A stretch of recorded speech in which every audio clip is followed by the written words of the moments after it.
Muy bien, señoritas, gusto en saludarles. Gracias por estar conmigo en una clase de principios de derecho. En la mañana de hoy vamos a conocer un tema nuevo, como lo es fundamentalmente la definición de qué es ley. Y hay muchas definiciones de este concepto, pero yo traté de ubicar un concepto que se adecuara a las condiciones que nosotros estamos enfrentando y trabajando hoy día. Entonces, ¿qué es la ley? La ley es el conjunto de normas jurídicas de carácter general emitidas por los organismos competentes del Estado, cuya observancia es obligatoria. Bueno, ¿qué significa esto? ¿Por qué decimos que la ley es una norma jurídica? Recuerden que la norma jurídica se caracteriza por ser universal, por ser obligatoria, como dice acá, ¿sí? Y está establecida por organismos del Estado. En este caso nos referimos a los ministerios que conforman el gabinete de Estado. Sí, dígame.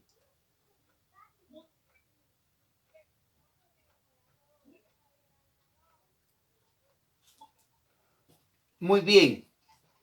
¿Cuáles son las características de la ley? La ley tiene varias características, pero yo enumeré 5. Número 1. La ley dice que la primera característica es su existencia fomenta equidad y justicia, lo que significa que la ley debe ser por igual para todos, no debe haber ninguna distinción, no debe haber ninguna diferencia por pertenecer a algún grupo social o pertenecer a algún grupo étnico diferente al nuestro, ¿verdad? Que porque sea quiché, mam o ladino, no puede haber diferencia, sino la ley debe de ser equitativa, debe existir equidad entre todos los ciudadanos. También la ley dispone que debe de establecerse para un futuro y no para un pasado. Profe. Sí, le escucho.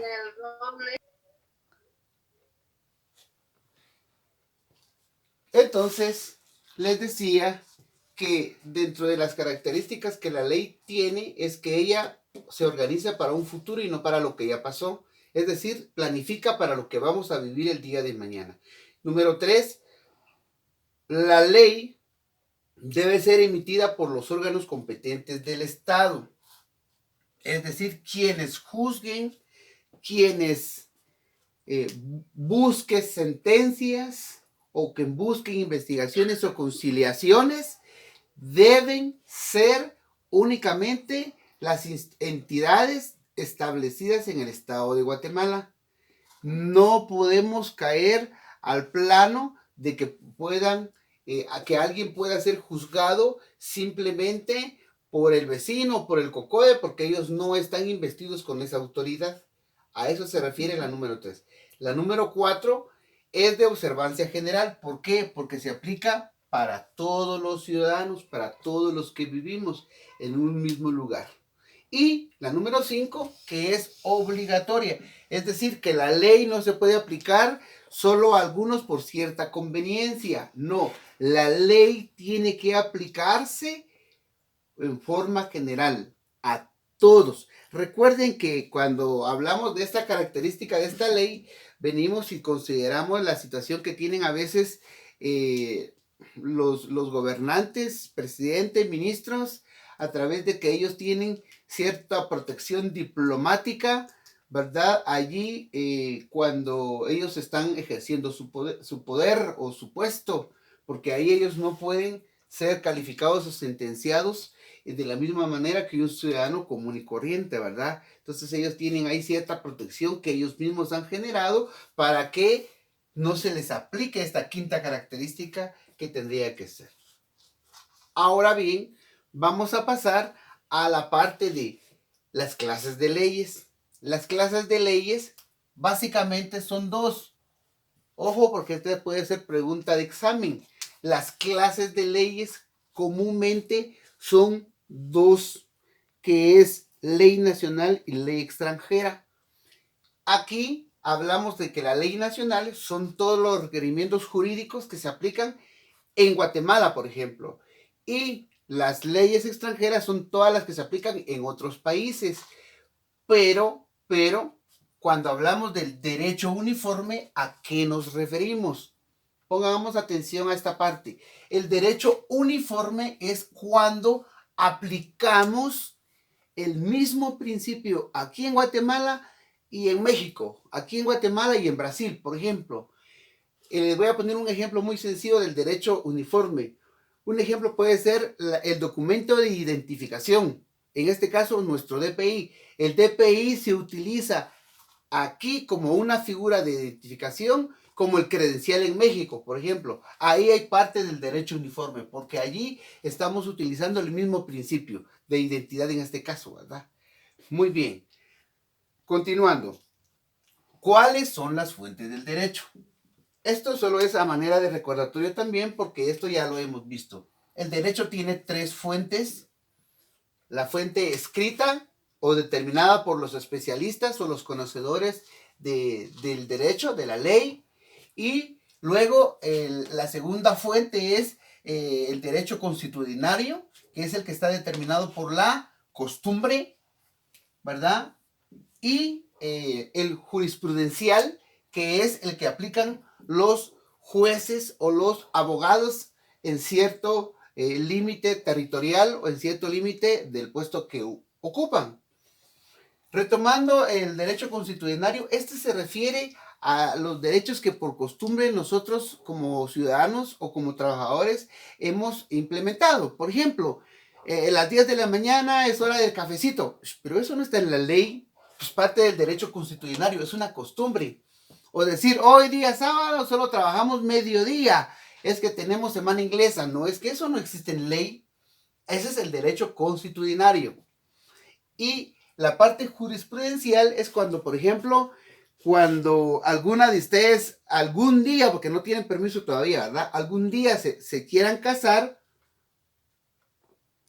los jueces o el abogado que extienda el acta notarial civil, él solo va a poder ejercer ese derecho o esa práctica profesional en la parte civil. Él no puede hacer otra situación penal, a excepción que él tenga ciertos lineamientos o ciertas calidades profesionales para poder estar en la parte penal. Y lo mismo, un penalista, un abogado penalista, él puede ayudar a resolver problemas penales, más no civiles, o al revés, ¿verdad? Bueno, continuando, la ley desde su ámbito desde su ámbito espacial puede ser locales y generales. Locales, estas se refieren al espacio de validez que tiene en un determinado lugar, solo en un determinado lugar. Ya cuando hablamos de leyes locales, y cuando hablamos de leyes generales, cuando se aplica a todo el estado de Guatemala. Un ejemplo muy sencillo de las leyes locales, por ejemplo, si ustedes se recuerdan, hace un tiempo, con el desastre del volcán de fuego, por ejemplo, ese fue un desastre natural, ya que tuvo la necesidad el gobierno de ese momento de tomar medidas de prevención en el sector donde se ubica el volcán de fuego, ¿verdad? Ahí hubieron decisiones locales, ¿verdad? Por ejemplo, alguna situación del estado de sitio como el que se dio en Sololá hace poco por la situación de haber aparecido familias con asesinados o algunos problemas con armas de fuego, vino el presidente actual y dijo, bueno, entonces apliquemos el estado de sitio. Y eso se aplica solo en un determinado lugar, pues no es una medida general. En el caso de las medidas generales, son las que estamos ubicando, por ejemplo, ahorita, el día de mañana, todos encerrados, nadie sale. Es una medida general. Es una situación diferente a la cuestión local, ¿verdad? Muy bien. Hasta allí vamos. Vamos a considerar también que las leyes tienen otras fuentes.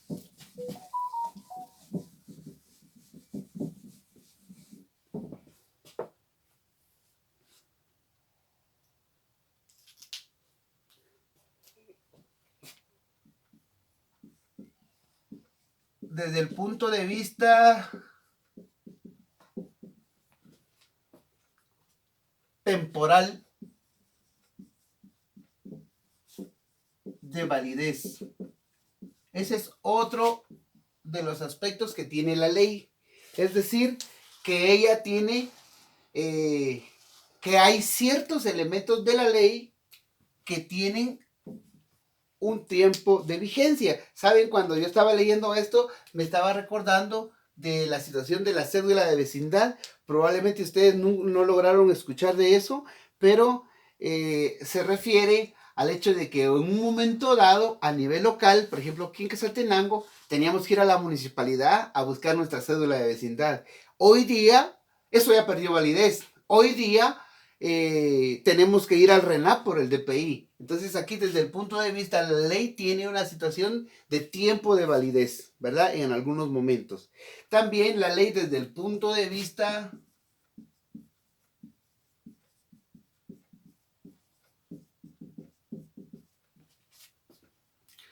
material, ellas se agrupan. Entonces la ley se pueden agrupar, entonces así.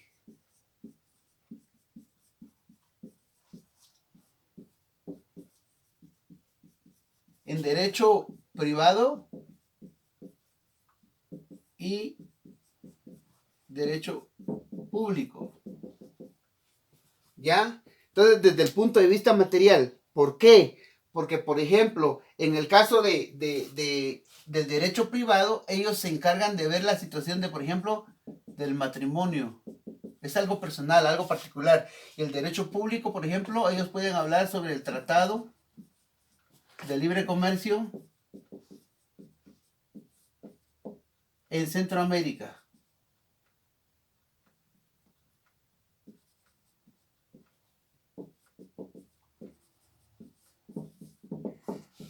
Va, ahí quedaría aclarada la situación. Que la ley también puede estar, entonces, para su objeto de estudio dividida en derecho privado y público, y que en su momento, por un ejemplo del derecho privado puede ser enfocada a la cuestión del matrimonio y el derecho público hacia algunas situaciones de orden meramente comercial, y también hay otros elementos que podemos ir deduciendo de este tipo de ejemplo.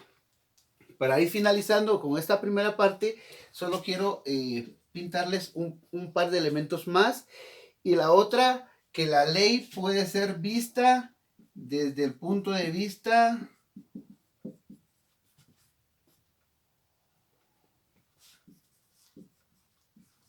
de su ámbito personal.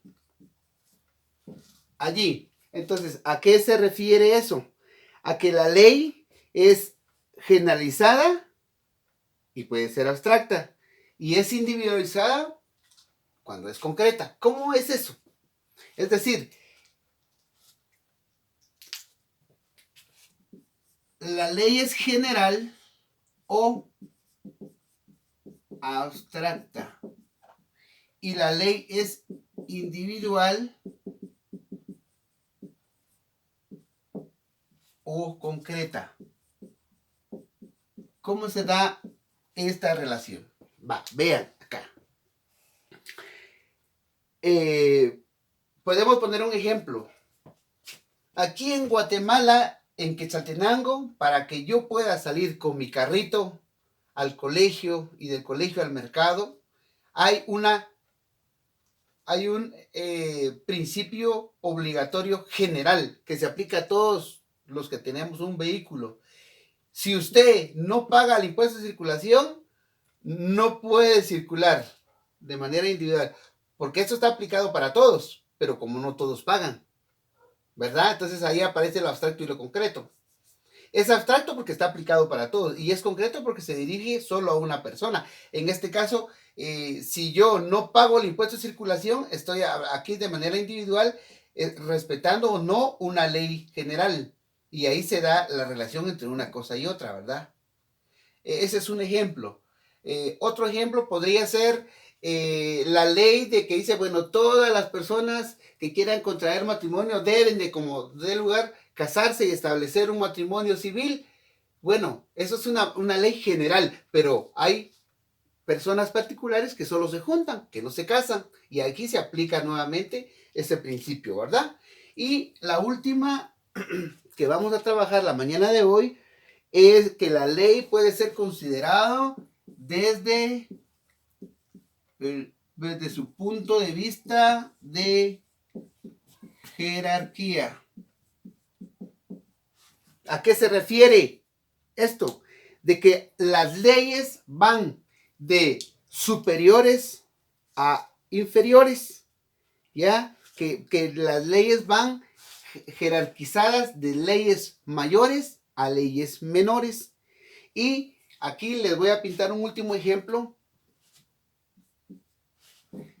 En la Constitución Política de la República aparece la libertad de locomoción.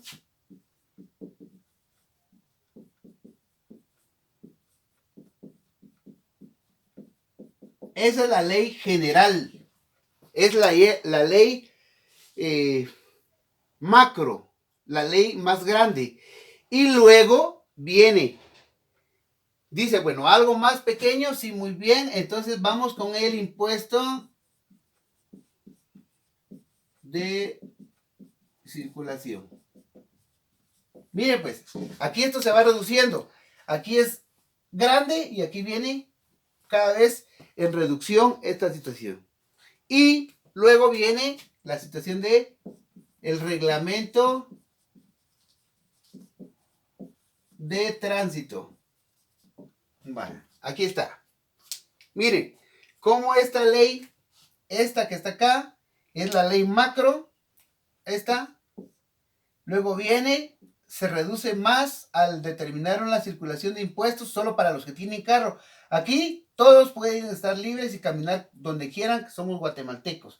Y aquí delimitan más y dicen, no, momento, aquí usted va a caminar con su vehículo, sí, pero si cumple ciertos requerimientos. Y de último, si tiene falta, se pasa un alto, un semáforo, no respeta la ley de tránsito, usted es sancionado. Por eso decimos que la ley es obligatoria y no es opcional. Y no puede ser una ley que se aplique solo a ciertas personas por algunas conveniencias. No, la ley es igual para todos.